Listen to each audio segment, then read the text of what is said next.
Okay, so I want to welcome everyone to our first of 3 Meet the RCAP Solutions Housing Experts webinars. My name is Megan McCaffrey. I am the Vice President of Communications, and I will be your host tonight for our workshop, which is information for landlords and property owners. Oh, there we go. Okay, so I am your moderator, as well as Adam Drozd. He is our communications coordinator, and he will be joining me in a couple of slides. So I'm going to start out with a couple of housekeeping items. We have a great deal of information that we're going to be presenting to you tonight, and so we will be moving quickly through the slides. I want to let you know that I'll just skip around through the bullets. After the webinar is completed, we will send out the recording with the slides to all of the participants. We will also be sending out some additional information, which will include contact information, what website to visit, and what emails and phone numbers to call for more information on each of the programs that we're going to be highlighting tonight. Like I said, we are going to be covering a great deal of information in a short period of time, so we will be moving through them quickly. We ask everyone to use the chat box to ask your questions. Because of the amount of information that's going to be covered, we ask that you keep your questions generic. Those will be the questions that we'll be answering. If there's anything specific to you, your case, a client, someone that's specific, what we will do is we will take the chat and we will respond to individual questions via email. We have everyone's email addresses, and we will address those after the webinar is completed. We'll have a brief Q&A after the 2 sessions. We're going to have the first session on the rental assistance program, and then the second will be on our Housing and Consumer Education Center. So like I said, use the chat feature and we will address the questions that we can. Okay. So we have a wonderful panel of presenters tonight. We have Maureen Martinez, Sally Neves, and Philip Pereira, who are going to be covering our rental assistance division. We have Lavette Chisholm, Jahira Gonzalez, and Asher Gerbas, and they will be covering our Housing and Consumer Education Center and Financial Services programs. I want to just quickly highlight our partners. We have, we'd like to acknowledge Community Economic Development Assistance Corporation, Massachusetts Rehabilitation Commission, DHCD, the Department of Housing and Community Development in Massachusetts, USDA, and the National Community Reinvestment Coalition, and then finally, the U.S. Department of Housing and Urban Development. Those are our funders and partners, which we'd like to acknowledge, because without their support and partnership, our programs, we would not be able to provide them. So I'm going to now hand it over to Adam, who is going to talk a little bit about who we are. Thank you very much, Megan. And thanks everyone again for joining us. So a little bit about RCAP. So we are a thriving integrated community development corporation working with a multifaceted suite of services and other areas of opportunity.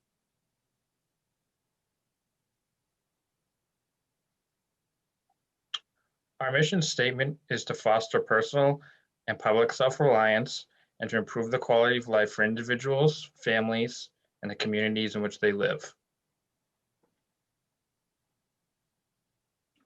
So RCAP is the home of the Worcester County Housing Consumer Education Center, or HCEC for short.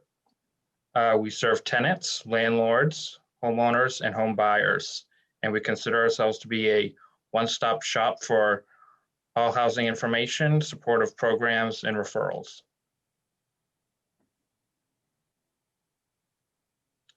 This is just a quick map of our service area. like I said, Worcester County and a handful of the surrounding towns. These are the programs we provide and also what we'll be getting into tonight. So it includes rental assistance, which includes our voucher programs, housing counseling and financial services, and landlord tenant support. And so without further ado, I'll hand it off to our first speaker, Maureen, who is the Director of Rental Assistance. Good evening, everybody. It's nice to have you here tonight. And I just want to make sure I'm not on mute or anything. So our rental assistance department deals with a variety of voucher programs, and it does assist income eligible tenants with paying their rent.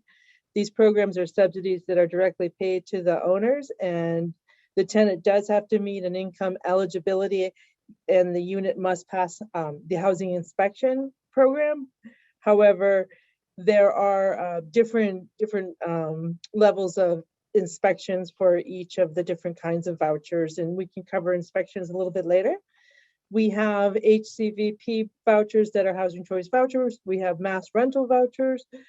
We have under the Section 8 HCVP is a HUD program, and the MRVP is a state program. So under the HUD program, we have a self-sufficiency program and a snowmass mobility program, which we talk a little bit more about further under.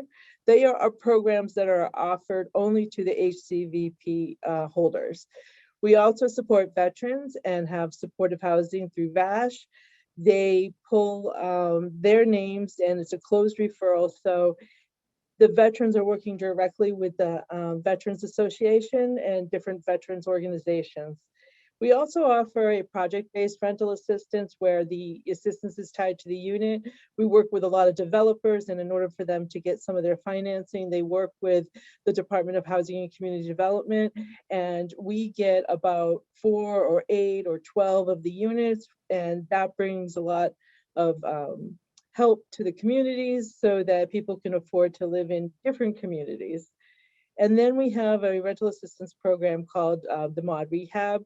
We went in, and it's an older program that we manage still that would do a lot of single room occupancies for people in transit and coming out of different shelters or rehab. We also have a Mod Rehab units up in Gardner that are all veterans. And so to be able to supply veterans with housing up in the Gardner area is really great. One of the veterans' biggest things is getting rural services to rural people. Adam, next, or who's?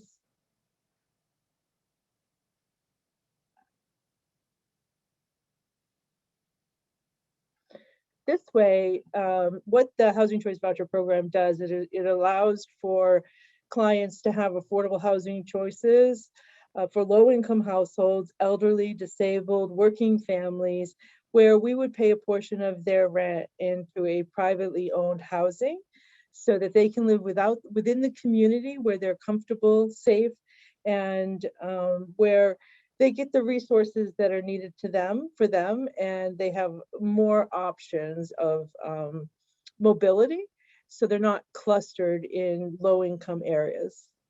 Next, please.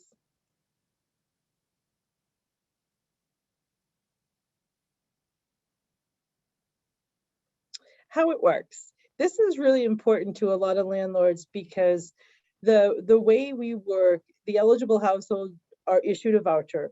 The eligible households locate their rental housing unit, and it doesn't have to meet a health and safety standard.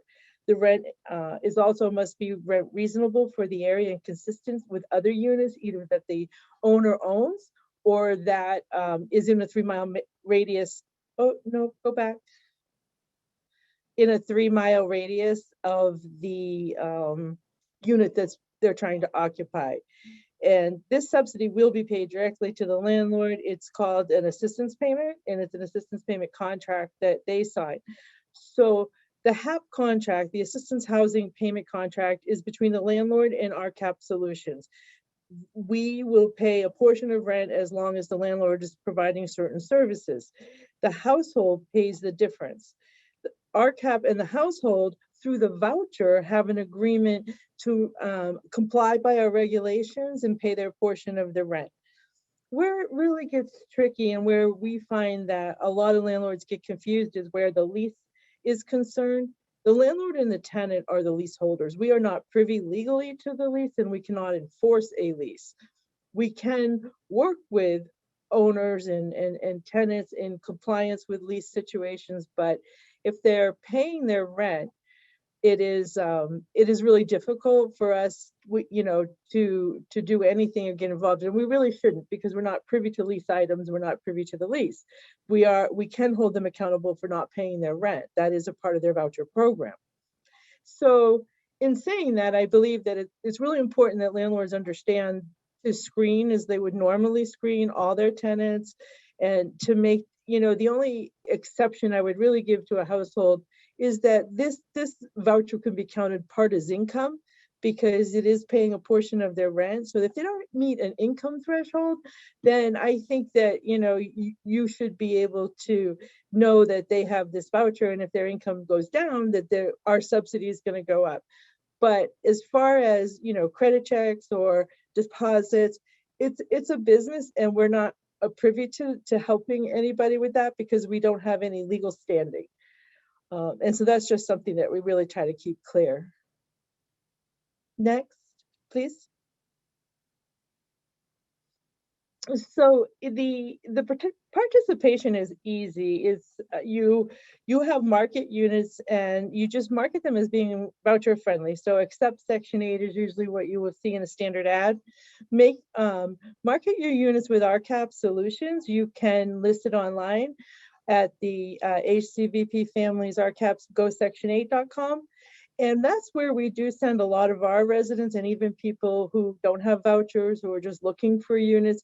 We send a lot of people there. So you're getting a lot of exposure, and you still have the safety nets of having somebody who has been, slightly screened for at least the Corey, Sorry, and sex register offender. But as far as, credit or anything that you may want to look at, that again would be for you. So, but a lot of people will see your ad, voucher or not, and it's a free exposure.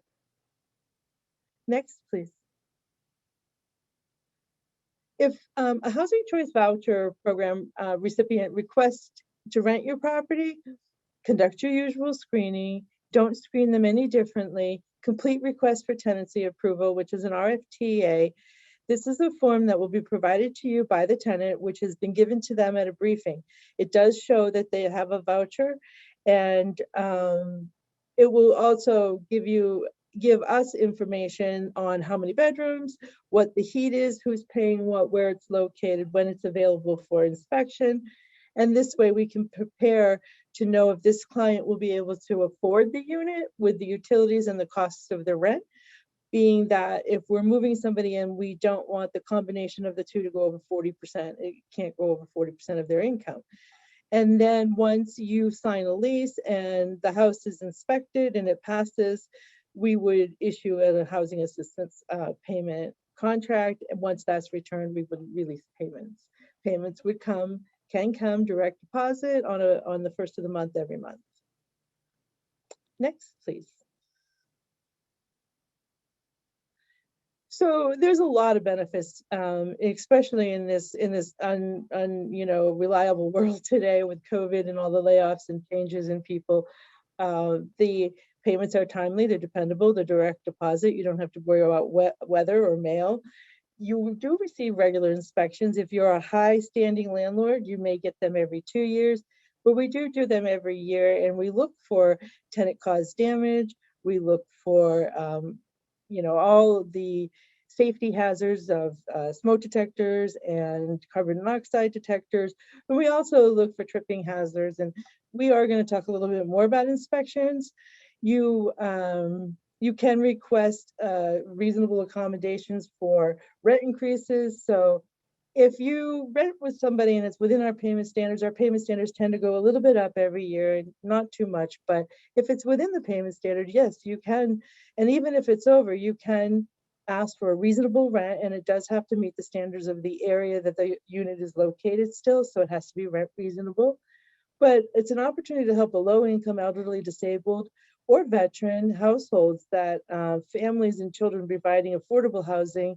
And it does help the community because they start to spend money in the community and the resources for the community get better, and there's more people in schools. So it is a big help to yourself too, because now you know you have regular inspections, people on the unit, in the unit watching. There are program rules for additional people coming into the household for water bills and sewer bills. And there's also those inspections that keep eyes inside your unit. Next, please. So inspections. Before the voucher family can move into a unit or get assisted in a unit, what we consider rent a unit, it must pass the housing quality inspection. This is a standard inspection that HUD has, really outlined over the last 20 years. It's usually scheduled 15 days after we receive your request for tenancy approval, which is the RFTA. If there are any deficiencies, inspectors will provide information with corrections that are needed and timeframes to make them. Additional inspections are required after a failed inspection. We would give them the time frame. Usually they'll say a couple of days, or maybe it's 15 days. It can in an annual inspection, we give them 30 days. In a move-in, it's as soon as you want that tenant to move in, because we unfortunately cannot pay, and fortunately cannot pay on a failed unit that didn't pass inspection. So we would come back a second time and we would pass it. And any other kinds of additional inspections could be if there was a complaint, or our funders do sometimes randomly pick and do audits of our inspectors and our inspections. So, excuse me, they will sometimes need and you always get your notice. You always will get plenty of time to set up, and there should always be somebody at least 18 or over at the unit at any inspection. Next, please. So these are the things that we will look at. They're key to safety and sanitary facilities, food preparation, refuse disposal, space, security. Windows need to lock. There needs to be a heat source, that will be supplied to all rooms, not just a few.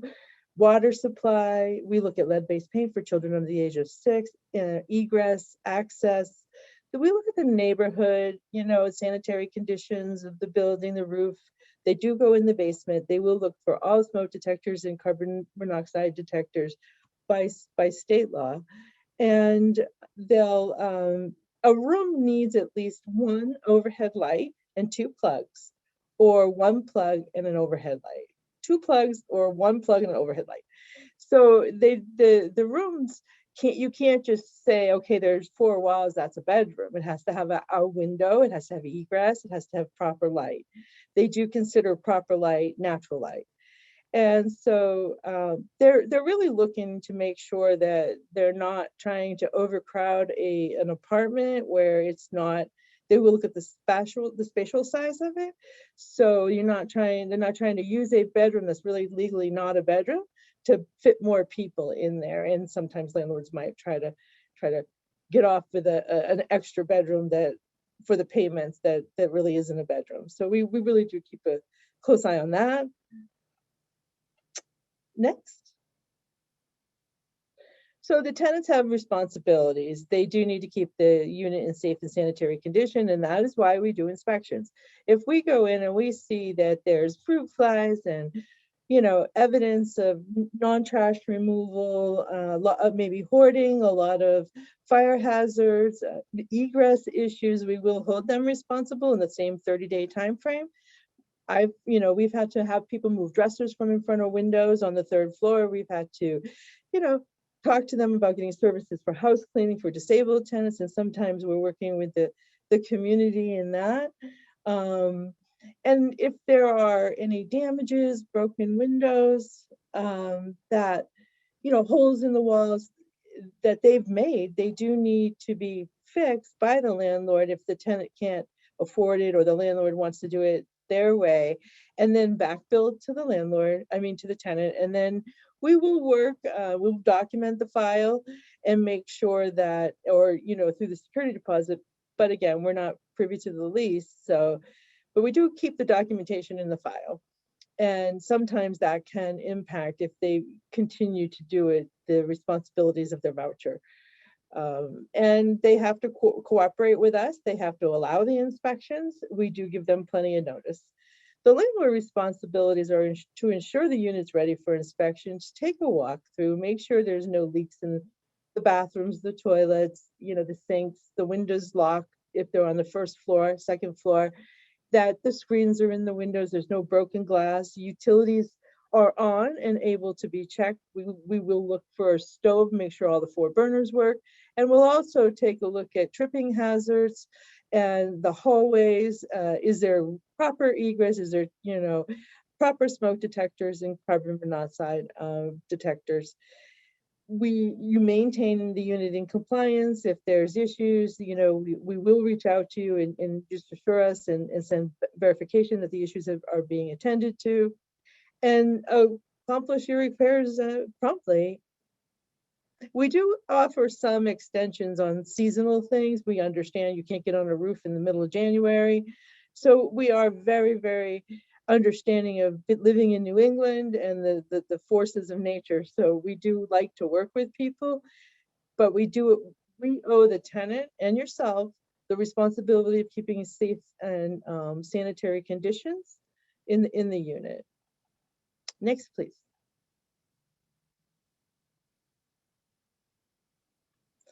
So the inspector is going to come out. He needs to ID the conditions that he has been trained to do through certification of HUD inspections. They are certified inspectors, and they look for things that may present a threat or a health or a safety to the occupants. They also look at non-life-threatening conditions and allow adequate time for repairs. The conditions that violate the family obligations or that are tenant-caused violations will also be identified. And they'll work with both the landlord and the tenant to ensure compliance. There are 24-hour fails, such as a smoke detector would be a 24-hour fail. We'd be notified by phone that day, and it would need to be replaced within 24 hours. But other than that, you know, there's always some time if there's not an emergency safety issue. Next, please. So we have, under the Housing Choice Voucher Program, we have what we call the Self-Sufficiency Program.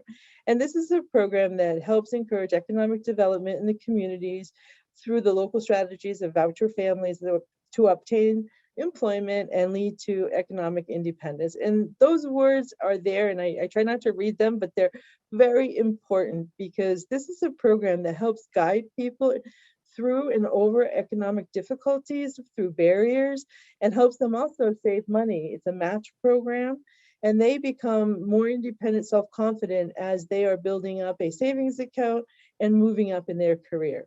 The other program offered to Housing Choice Voucher recipients is the Snowmass program. And this is a mobility program which has become very important in the state of Massachusetts, and it's getting Housing Choice Voucher families with children in school, moving to communities with higher quality schools that have better ratings, that have more open space, health and safety environments. And so these areas can tend to be very expensive. We have a hard time leasing up people because the rents are really high. But if landlords want to join the Snowmass program, we have offered a few incentives for this.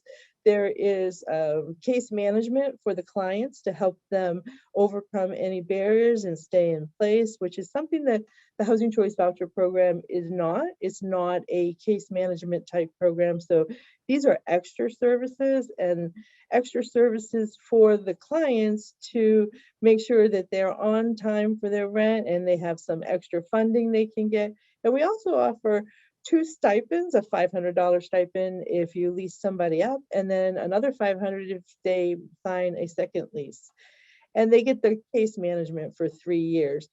And this can make a difference, because if they have a $4,000 allowance that they can help to maintain their housing mobility in a high economic area, then and their car breaks down, it's not something they're going to look and say, oh, I'm having rent issues because I can't get to work because of my car.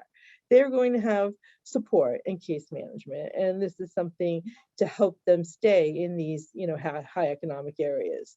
And then VASH. VASH is a wonderful program from the veterans through HUD and the Veterans Association came up with the VASH voucher. And I want to say that went back, you know, almost to 2000. Veterans are supported through housing. They work with their, through the Housing Choice Voucher. It's a little different. It's not something we hold the wait list for. They are referred through the Veterans Association. They have case management, clinical, you know, services, a lot of counseling and financial support. And this for homeless veterans. So this is a very, very wonderful program that we're very proud to administer. So then we also have the project-based Section 8 assistance, and this is rental assistance that's tied to a building. So, you know, there's a lot of these buildings out there, schools and old apartments or churches that are sitting, and people, investors and developers will want to add in some housing, and they do want market rent for a lot of it. They are in a business. However, in order to get some of the funding, they offer and agree to with the Department of Housing and Community Development to have 4 or 5, you know, whatever the amount turns out to be of the total units rented to people who have a Section 8 voucher. So the voucher is actually tied to the unit, and if somebody leaves, they'll always have Section 8 in that unit. But if somebody leaves, it goes to whoever moves into that unit.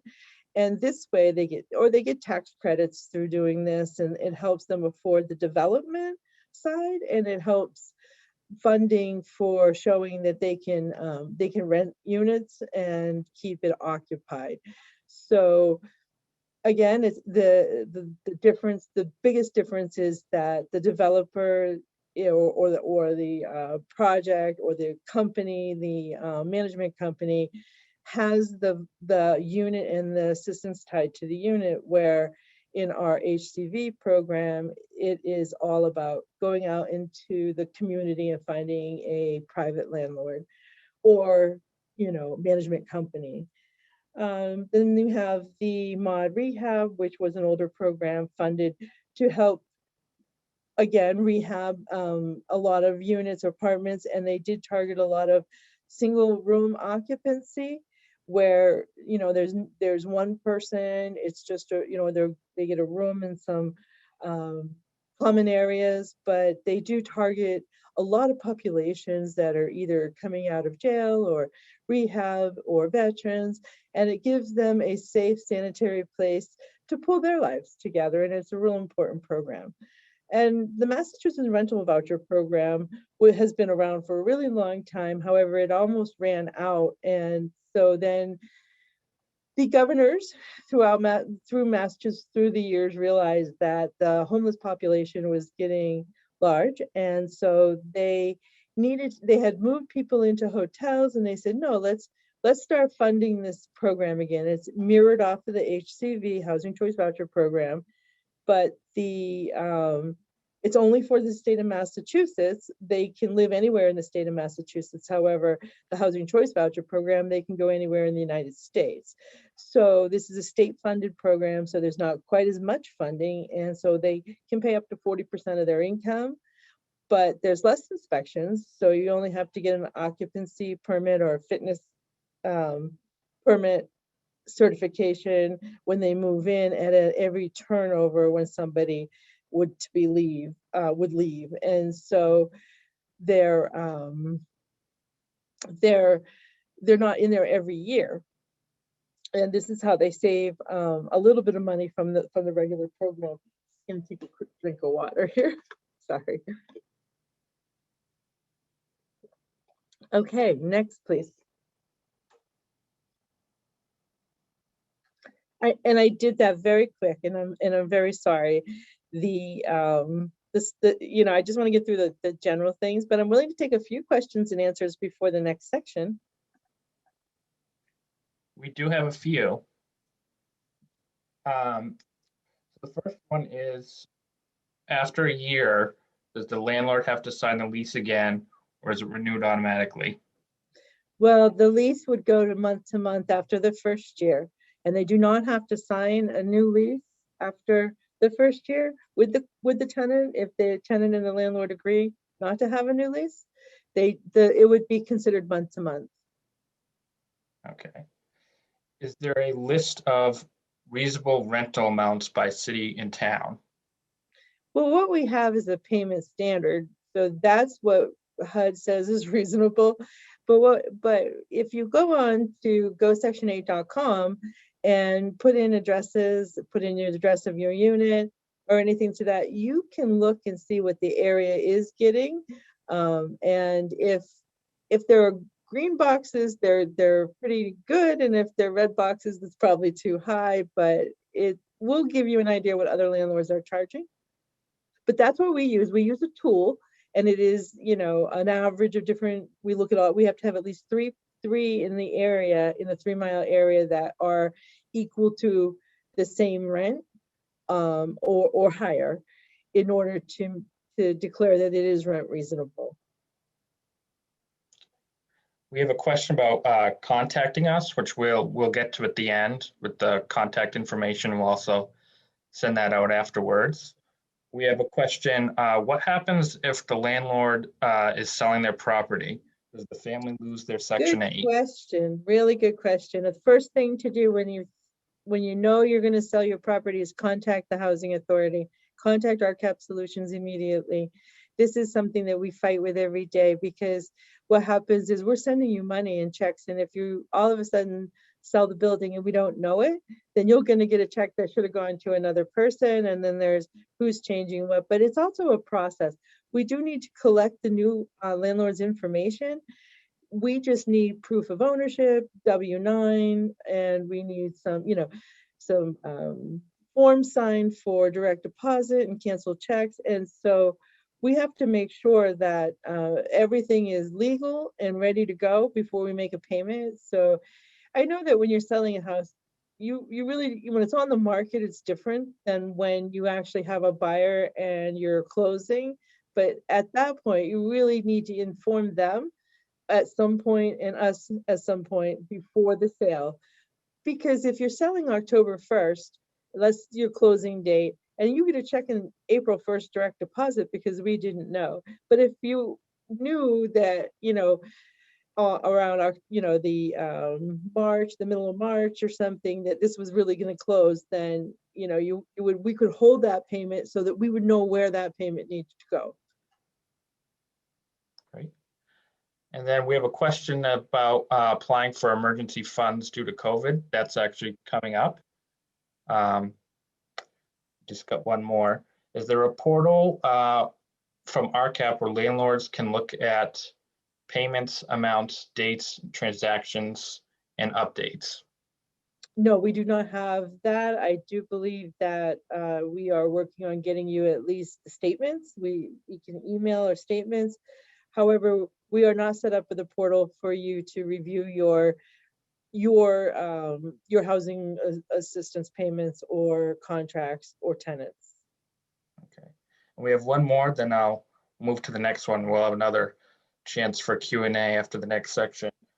But has there been any changes in the way rent reasonableness is defined recently? Not in a few years. So I've been doing this for 21 years, and back 10, 15 years ago, we would, as inspectors, go out and do the rent reasonable on a score sheet that was developed through the housing authority. Today, and for the last 15 years, I want to say, we've been using the Go Section 8. You can upload your units there. You can see other units there. It's a free market type of website where you can go and put anything you want. What we look for in that are they both 2 bedrooms? Are they both around the same price? Is it within a 3-mile radius? Do they have the same amenities? Are they close in amenities? Do they have parking? Do they offer, washing and drying, or is there, a laundry room? And comparatively, I want to say 90% of the time, the rent reasonables, come back good. But we do have a 10% or 15% sometimes that we have to negotiate, because landlords are coming in, I have to get this for a year, and we're saying, yes, but HUD has a limit and a maximum amount they'll pay. And in that, it also has to be affordable. Affordable housing is defined as not paying more than 30% of your income. So we allow it to go up to 40%, but no higher than that. So we try to make the negotiations reasonable, and sometimes they work and sometimes they're not. It just depends. It's a free market on what the landlord believes his unit is, worth. And we're not going to try to, demoralize that. That is your opinion. So if it works, we work with you. And if it doesn't, then maybe, it wasn't meant to be this time. And we'll do squeezing this one last one, because it follows up to this. Can we appeal a rent reasonableness determination if we provide data from other sources such as Zillow, MLS, or Rent-A-Meter? No, sorry. It has to go within the regulations. Our regulations are set by the Department of Housing and Community Development. Is the tool that they've asked us to use. They do set the parameters. We will sometimes, and this is where a little bit of leeway does come in. We will sometimes stretch out a little farther than a 3-mile area, because we do know that not all 3-mile areas are going to have a lot of 3 bedrooms or a lot of 4 bed or a lot of even 1 bedroom. So sometimes when it does look reasonable, it's just that the area doesn't have a lot, so there's not a lot to compare it to. We will work at, and we do have a limit on that too, but the managers will work at maybe looking at the 4 or 5 mile radius. It's a judgment call, because we don't want to exclude people either. And if there's just not a lot of 3 bedrooms to compare it to, or a lot of apartments to compare it to, there are areas such as I believe one of the old Air Force areas where they don't have a lot of units at all. So finding any kind of comparison can be difficult. And if we did that, we would exclude people, and that would cut back on their mobility. And so we do have a little leeway to go with the area as well. All righty. Well, I think that's all the questions we had. Thank you very much, Maureen. You're welcome. Thank you. And we'll move into the next section. Thanks, Adam. Hi, everyone. Thanks again for attending tonight's session. My name is Lavette Chisholm. I'm the Director of Housing Counseling and Financial Services. Next slide. So the Housing Counseling and Financial Services, we oversee several different suites of services under that umbrella. We're dedicated to providing safe and affordable housing programs for residents. We cover Central Massachusetts. Under that umbrella is the Housing Consumer Education Program, which is HCEC, the Financial Assistance Program, which our newly appointed Deputy Director Jahari Gonzalez is going to take over, and she's going to discuss the RAFT, ERMA, and ERAP funding and how that's posed. The Home Modification Loan Program, which is going to be discussed with our newly appointed Residential Loan Fund Manager, Asha Gerbers. And then we're going to talk just a little bit about landlord and tenant support, which is also done under the HCEC umbrella. Next slide. So HCEC is considered a one-stop shop. When you come through the door with HCEC, the goal is to provide those services, whether you're coming through as a first-time home buyer, you're coming through for foreclosure prevention services, credit counseling services. There are a bunch of webinars and classes that are provided and one-on-one workshops. And the ACEC team is dedicated to directing you in the right direction when you come through RCAP's doors. That is for tenants coming through the doors, clients coming through the doors that may not need our particular services, but we do direct them in the right direction, and give them those guides and those referrals, as well as landlords and landlord and tenant issues as well. So I'm going to stop here because our time is limited. I really want Jahira to take a dive into the programs that are new and hot and that are the topic of what's going on right now with the pandemic going on, and how we're trying to prevent homelessness and keep everyone housed. Jahira? Good evening, everyone. Thank you for being here and attending this workshop with us. At the moment, we have both state and federal funded programs under our financial assistance program, which is the RAFT ERMA.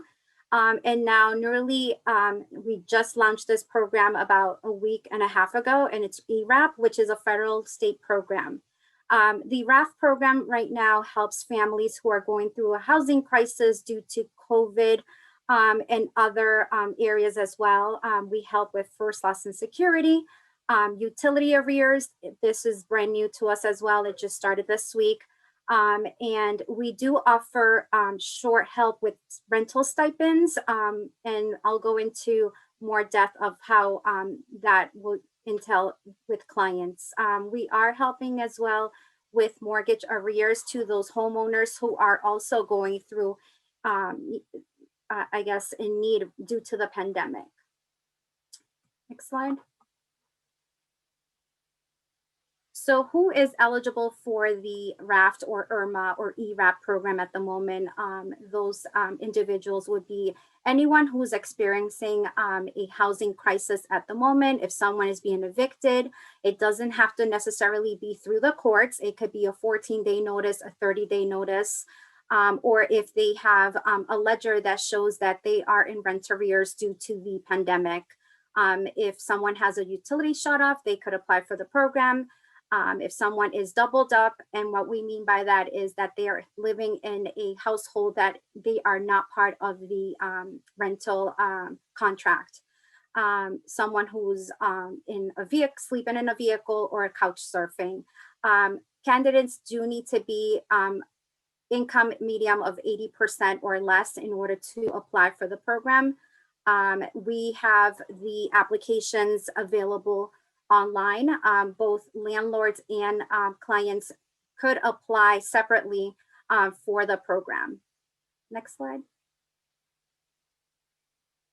So the difference between the RAFT ERMA and the ERAP, right here, it shows that if there is a family member or a household who owes who owes rent at the moment, and they are within the income guidelines, depending on where they fall on the criteria, we would either use the RAFT ERMA funds or the ERAP. For someone to qualify for RAFT ERMA, like I said earlier, they have to be within the 80% income medium.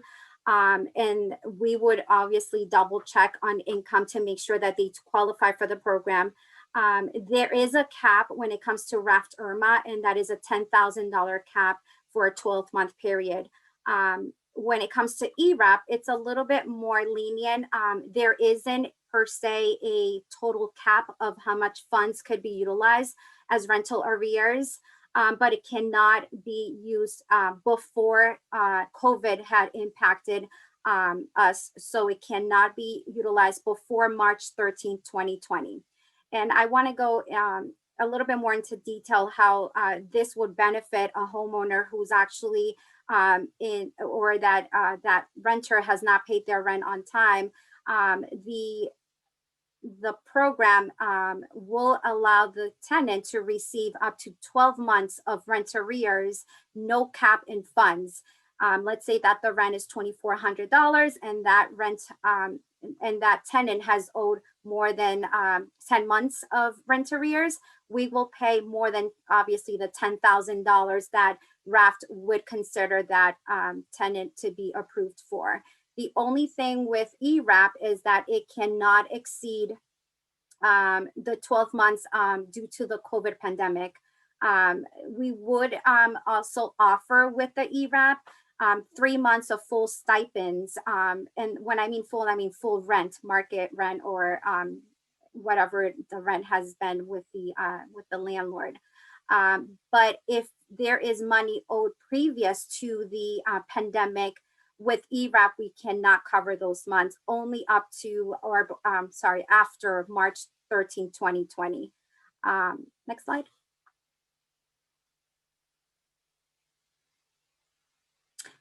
If a landlord would like to apply on behalf of the tenant for the funds, they could do so online. You're more than welcome to go to www.rcapsolutions.org. And I'll go specifically where you need to link, because the slide doesn't tell you exactly how to get to the actual application. And I've had a lot of clients that have a difficult time getting to the actual application. So you'll go to the website, to www.rcapsolutions.org. You will see a mom and a child. You'll press on that link, which is the family individuals link. It will take you to the HCEC page, and on the right-hand side, you would click on HCEC, and that's when you are brought to the actual application to both the landlord and the tenant, and both applications are online. They are in English, Spanish, and other languages available for those who are in need of the funding.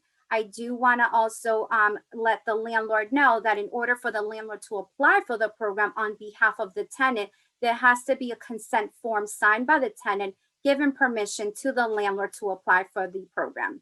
The other thing that I wanted to go into detail when it comes to the owner applying on behalf of the tenant is that the owner will be responsible for obtaining the documentation requested from the program from the tenant to get the funds distributed. Next slide. So as I stated earlier, one of the support systems that we have in place is the landlord tenant support. So that goes through our counselors, which is the HCEC department. And there are webinars that are given. There are one-on-ones, and they go into detail about the laws and responsibilities of tenants and landlords. It's very important that across the board, both sectors know their rights. They need to know their rights with regards to the eviction, security deposits, the responsibilities on both parties, and just tenancy laws in general are very important. So that is the service that we provide. We ask that you reach out to our HCEC team, go to rcapsolutions.org, go into the HCEC section. And feel free, like Megan said earlier, we will be giving you guys links. Feel free to schedule an appointment with one of our reps to assist you to sign up for one of the webinars, find out when they are. And it's just something to really take advantage of. It's beneficial for both parties. These go on a regular basis, and I found that a lot of tenants and landlords find them extremely helpful. Thank you. Hello. Hi, my name is Asher Gervis, and I am the Residential Loan Fund Manager with RCAP Solutions. I facilitate the Home Modification Loan Program for RCAP. So tonight, it's a lot of information for landlords, homeowners. So tonight, I will be providing more information with how landlords have the ability to help elderly disabled tenants improve their quality of life, maintain self-reliance and safety in the community which they live in. So the Home Modification Loan Program, it's a great program for landlords and tenants and homeowners. Basically, landlords with elderly disabled tenants who need modifications to their homes can apply for a loan. Some modifications can include ramps, stair lifts, elevators, wheelchairs, therapy spaces, fences, and more. So next slide, please. So landlords with 10 units or less may apply for a loan at 3% interest. Now, the applicant, who is the landlord, must be the owner of the property that the modifications will be done. However, on the application, the income portion, the income is going to be used based on the tenant's income, not the landlord's. Now, another also is the property must be located in Massachusetts. Real estate taxes must be current. Also, state income taxes must be current or must have a payment plan that has no late payments associated with it. Now, loans range from $1,000 all the way up to $50,000. Now, these loans require monthly payments of both principal and interest, depending on the loan term. So maturity dates of the amortizing loans can be based on the following. From $1,000 to $5,000, repayment period is 5 years. $5,001 up to $10,000 is 10 years. So again, moving on, landlords also renting to family members with disabilities may qualify for a 0% deferred loan with a one-time payment.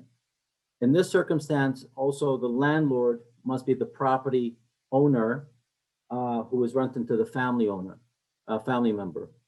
So with that said, this type of loan is a 0% interest deferred loan with a one-time payment. So the 0% interest deferred loans are repaid in a couple of ways. If the property is sold or when the property ownership is transferred. Again, the modifications must relate to the beneficiary's medical functional needs. So with that said, the income guidelines for the 0% interest deferred loans are based on homeowners' total gross income up to 200% median income. If you can go to the next slide, please. Which here you can see that for example, for a family of 3, the income is up to $230,400. Family 1, $179,200. Those are the guidelines right there and examples. So landlords may be asking themselves tonight, why should they take out a loan for their tenants? Well, there's many reasons to do such a thing. And first of all, it helps both the landlord and the tenants. At the same time, it can give the landlord stable and a steady cash flow. It can decrease vacancy rates. The modifications made to the houses, the modifications made to the properties will make it more marketable to more of a growing pool of tenants. And, at the same time, you're helping the community. The tenants with disabilities in the community, the demographics will have a great positive impact in the community. It's a great asset for both the landlord and very helpful for the tenants. So with that said, I know we're going, short on time. So with that said, that's a lot of information to cover. I kind of had to summarize a lot of points, but hopefully this was very helpful. It's a great program, and you can look more into it going forward. Thank you.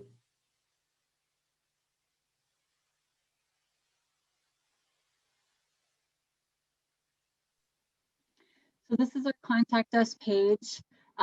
We will be sending our slides out after the webinar tonight. So we'll be providing all of this information. These are the 4 areas that we covered and the content experts and emails of those that will be able to answer your question for you. And then finally, before we get to the questions, I just wanted to mention that we have a couple more workshops coming up. Our next in the series, Meet the Housing Experts, will be focused on tenants and home buyer needs. And that will take place on May 6th, also at 6 o'clock. And then finally, we will close the series with a workshop focused on the general public, and that will be on June 3rd, also at 6 o'clock. And then there was just one last thing that I wanted to mention.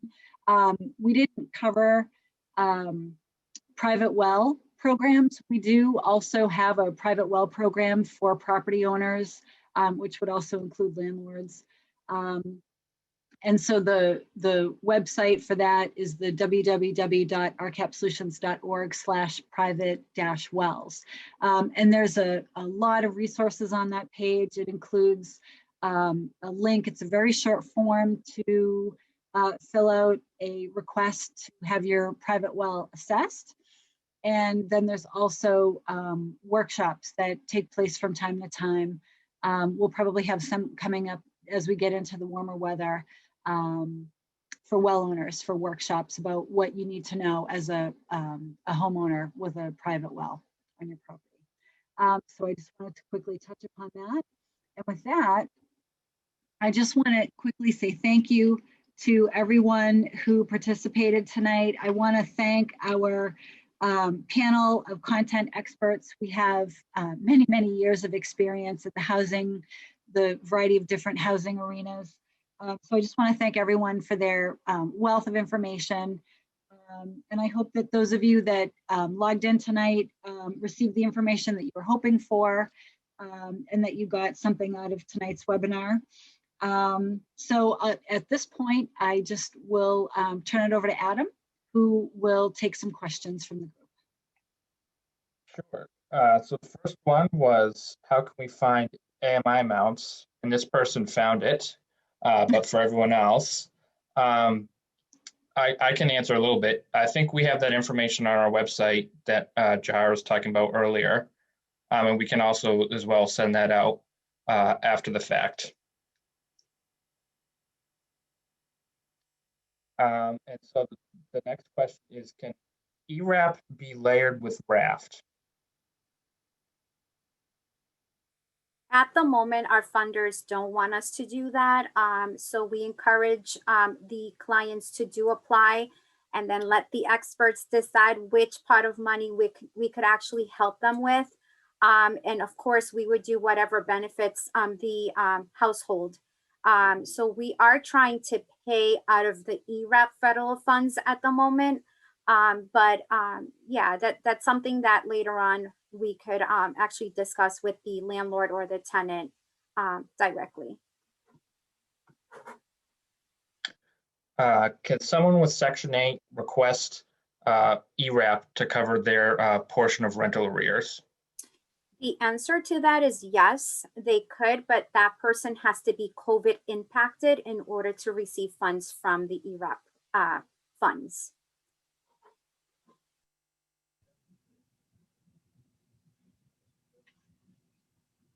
And I just want to add to that as well. They are allowed to receive ERAP back arrearage, but we cannot continue to pay future Section 8 portion rent moving forward as stipends. They could only utilize the ERAP for rent arrears. All right. We have a question about escalating a case. If they haven't heard back in a while, that's kind of a more specific question. We'll send out the contact info for who you can reach to escalate your case. We have another one. What is the time frame for when the tenant applies for funding, and I assume too when they get the funding? Our timeline right now is between 4 to 6 weeks, and that has been approved through DHCD for us to work on a timely manner. We want to make sure that we are getting the right paperwork aligned, we are paying the correct owner, and our level of applications coming in. There is a lot of applications coming in, and we are working on applications that are ready and have submitted everything that needs to be reviewed for approval. We may have someone who applied in, let's say, March 15th, but then we get an application from someone who applied on March 23rd. And if that person has all of the documentation, then that's who we're gonna process. So it's on a first come, first served basis. I want to reiterate on that as well. So there is a time frame of 14 days from the time you submit your application and get the initial call from our office to let you know that the application has been received, whether it be the tenant or the landlord. This is a 3-part area. If the landlord is submitting in full, then all documentations need to be submitted. There is a 14-day countdown. After that, we do a soft close on that file, and that individual will have to reapply. We cannot stress that enough. We cannot leave applications open. So the sooner that you get all of your documentation in, the sooner we can process. So as Jahira said, if someone applies on the 15th and all of the documentation is not there, but we get a completed application on 23rd, the 23rd is getting paid. And the person on the 15th, you have 14 days to get all of that documentation into us, or the file is closed and the tenant and the landlord will have to reapply.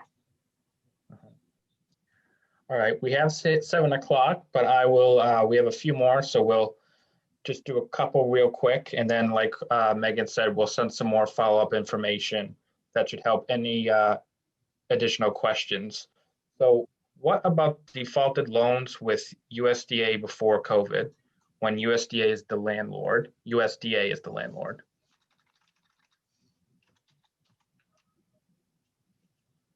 Are we talking about mortgages?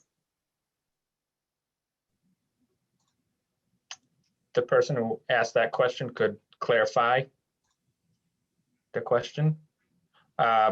We can move on to the next one while they do that. What if there are lease violations and rent shortages? So that's something that you would contact our HCEC team about. And if it's something that needs to go through mediation, then that's where you'll be directed. If there's a conflict, again, that's something that they're either going to help you with, or they're going to send you to mediation to try and resolve that. With regards to the arrearage, if the tenant qualifies and we can get assistance and we can assist them with paying that arrearage, and you want to go through ERAP if it's COVID related, then the application process then begins. So back to the one we asked before. Yes, it was in reference to mortgage. And again, what is it? What about defaulted loans with the USDA before COVID, when USDA is the landlord? USDA. So that's a question I would definitely talk to the HCEC team about, because they're the specialists in that arena. So I would send that in an email to us, and we'll redirect you to the right counselor to help you with that. All righty. Is there any last minute questions from anybody? I'll give it a second.